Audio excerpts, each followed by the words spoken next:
King Charles set to lead poignant tributes at Remembrance Sunday service. Best photos. King Charles will lead the royal family during a moving Remembrance Sunday service held in Whitehall, central London. King Charles is set to lead the royal family during a moving Remembrance Sunday service.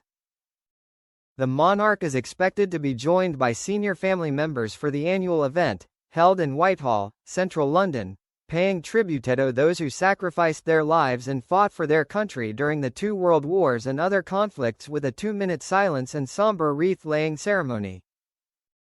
The Prime Minister, senior politicians and faith representatives will also be marking the armistice of the First World War and all other conflicts involving British and Commonwealth forces. Members of the public lined Whitehall to watch the service, with many sporting poppy pins, bags and scarves. There were rapturous cheers and applause as veterans and military personnel lined up to take their places ahead of the march past.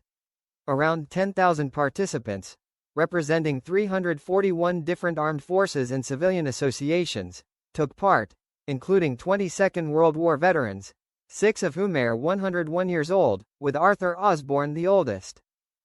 The youngest person to march was Evie Roots, 8, from Scotty's Little Soldiers, whose father, WO2 Adam Ruta, served with the Army Air Corps and sadly died in a parachuting accident in 2018. This event follows earlier commemorations held this year to mark the 80th anniversary of the end of the Second World War, specifically Victory in Europe Day, VE Day, and Victory over Japan Day, VJ Day. The commemorations paid tribute to the millions across the UK and Commonwealth who served in Europe and the Far East, highlighting the experiences of those who fought, the children who were evacuated, and the essential roles filled by those on the home front. Prime Minister Keir Starmer said, "This Remembrance Sunday, we pause as a nation to honor all those who have served our country. We reflect on the extraordinary courage of our armed forces in the world wars and subsequent conflicts, whose service secured the freedoms we cherish today." 80 years since the end of the Second World War, we remember a generation who stood against tyranny and shaped our future. Their legacy is peace, and our duty is to protect it. Such sacrifice deserves more than silence, which is why this government remains committed to supporting veterans, their families, and those who serve. Today, we remember, and we renew our promise to uphold the values they fought for. Veterans gather at Whitehall. A highlight of the service is the Royal British Legion's March Past, which will see around 10,000 veterans participating. Over 300 different armed forces and civilian organizations are represented, from bereaved children and military cadets to some of the last surviving veterans of the Second World War.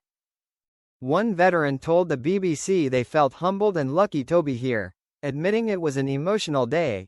It comes after Prince George, 12, joined his mother, Princess Kate, for the first time at the Festival of Remembrance at Royal Albert Hall on Saturday evening, 6 months after meeting veterans at Buckingham Palace during commemorations to mark the 80th anniversary of VE Day. George, who took his duties very seriously, looked on solemnly as huge performances from Sir Rod Stewart, Sam Ryder and Keela Settle, as well as music performed by the Central Band of the RAF, the RAF Squadronaires and the Band of Home Royal Marines. Absent from the Festival of Remembrance was Prince William, who was flying back from Belém, Brazil, which has limited flight options. Hello understands that the route was chosen for the Prince of Wales to ensure that he was in the country in time for the Remembrance service.